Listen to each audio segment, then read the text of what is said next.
Rasuah ni bukan sebab miskin saja tuan. No, hak sebulan 30,000 ambil rasuah lagi.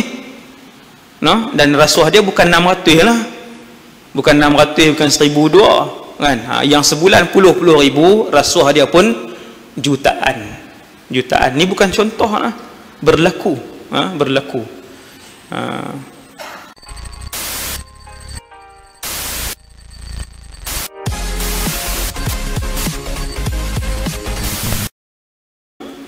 Daripada zaman Rasulullah lagi, daripada zaman Nabi lagi, unsur ini sudah ada.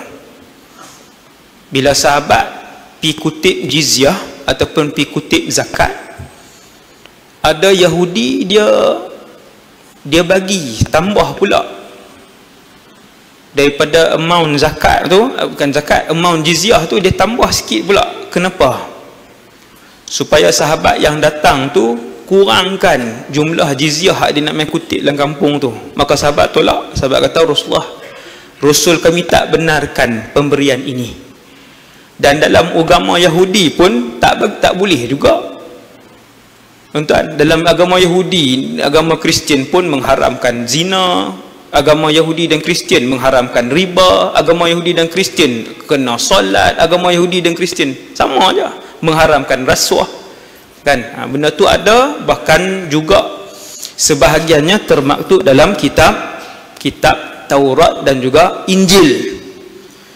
Bila pada waktu tu Nabi suruh kutip jizyah, jizyah ni cukai per kepala, setahun sekali ikut kemampuan. Adalah orang ni macam ni ikut kemampuan, setahun sekali lah berapa puluh ringgit lah macam tu, no? Kalau Yahudi yang tokeh emas, tu dia mahal lah kan.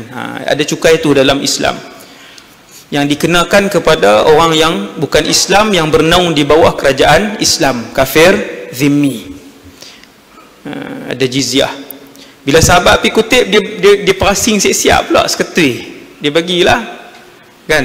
Dia kod boleh dapat kurang hak ni. Sahabat kata takkan kurang, dan aku takkan terima pun yang bahagian ni. Satu, no? Ada tempat lain Nabi hantar sahabat untuk kutip zakat. Kalau kat orang Islam, zakat lah dia ambil, dia kutip zakat kan, buat mai kembali ke Baitul Mal. Selepas bagi zakat tu, tok pengulu situlah dia bagi pula benda lain, duit pula lagi. Maka bila balik, sahabat tanya, ya Rasulullah, ni boleh ambil dah ni? Nabi kata, kalau hang tak ada jawatan ni, hang kerja di sini, di Madinah ni, kerja di sini dan tak ada jawatan ni, dia mai bagi tak di rumah hang duit ni? Ukuran tuan-tuan. Kalau hang tak pegang jawatan ni, hang kerja orang biasa je di Madinah macam orang lain kerja, pengulu tu dia bagi tak duit dia kat hang, kat rumah, dia mai kat rumah dia bagi tak? Kawan ni kata tak ah. Tak tak boleh. Salah satu ukuran pemberian yang dibenarkan ketika ada jawatan ni dengan pemberian dengan hadiah yang tidak mengharapkan apa-apa balasan. Nabi buatlah kaedah-kaedah tu, ulama pembahaslah.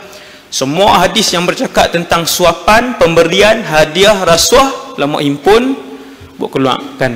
Ni satu je ni. Ni satu saja. Kemudian, namun kenyataannya ayat Nabi tak habis lagi. Ayat Rasulullah masih tak habis lagi. Kamu tidak akan dapat meninggalkan suapan itu kerana kamu takut fakir dan kamu sangat berhajat untuk mengambilnya. Hak ni Nabi nak sebut akhir zaman banyak orang yang memegang jawatan ataupun menjadi penguat kuasa dalam apa-apa bidang di mana-mana pun. Maka Nabi kata, satu hari kamu akan tengok ramai orang ambil benda ni.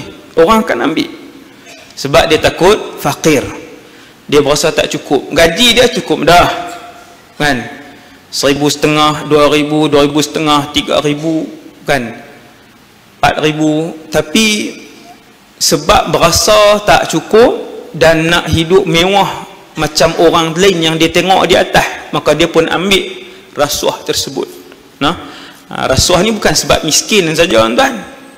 Hak sebulan 30,000 ambil rasuah lagi. Dan rasuah dia bukan 600 lah, bukan 600, bukan 1,200 kan. Yang sebulan puluh ribu, rasuah dia pun jutaan. jutaan. Ni bukan contoh lah, berlaku, berlaku. Kan, boleh sebut nama pun boleh sebut, tapi tak payahlah kan. Dahsyatlah amalan rasuah. Keterangan daripada pengarang penghurai kitab ni, Syekh Fahmi sebut, di akhir zaman budaya suap akan menjadi-jadi di masyarakat. Betul. Dan wang mempunyai kuasa untuk membeli pangkat dan kedudukan. Betul. Dan wang juga diperlukan untuk mendapat kelulusan dari pihak yang berpangkat dan berkuasa. Wang telah menjadi Tuhan dalam kurungan yang disembah oleh setiap orang yang tamak dan rakus.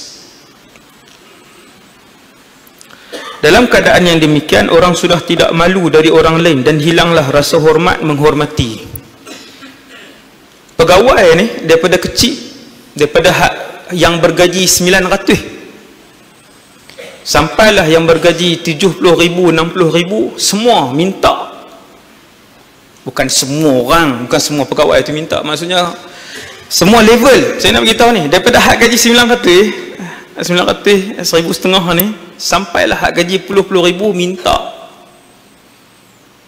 Ngarang kita beritahu benda rasuah yang haram, yang dilaknat oleh Allah dan Rasulnya ini, kalian akan tengok di akhir zaman nanti, tiap-tiap orang akan lalu benda tu. Akan lalu benda tu, kadang-kadang sampai tahap dia bukan nak rasuah pun, dia nak minta tender, dokumen semua lengkap, permohonan semua lengkap, semua layak. Waktu dah lulus dah, nak bagi dah, dia kata takkan tak ada duit apakah, duit poket kah, duit kopi kah, tips kah apa, dah bagi satu pintu ni, lulus dah ni, nak bang ni, kata lulus dah, petang ni boleh ambil borang. Sambil-sambil tu tak ada kah duit kopi kah, dia minta. Maka ketika itu kita yang bukan buat benda haram dah susun dokumen bagi semua elok dah, lulus elok dah, dan kita layak, tak ambil hak orang. Waktu tu kita bagi, kita tak berdosa, harus yang meminta tu hukum dia haram, bagi. Kan sama, kedai kita 2 buah, kita nak pasang meter, tak ada apa, pergi ambil borang apa, isi semua, bayang dah, yuran apa semua. Dia kata, kalau 2 ni kami nak main pasang 200 kot, duit bawah ni, dia kata, dia sebut bagi. Hukum kita bagi tu harus, dia yang minta tu haram waktu tu. Sebab kita tak ambil hak siapa, kita tak ambil hak orang lain, sebab kita memang ikut prosedur dan kita tidak mengambil hak mana-mana orang. Yang tak boleh, yang haramnya, sebab kita bagi itulah kita dapat, padahal ada orang lain lebih elok lagi.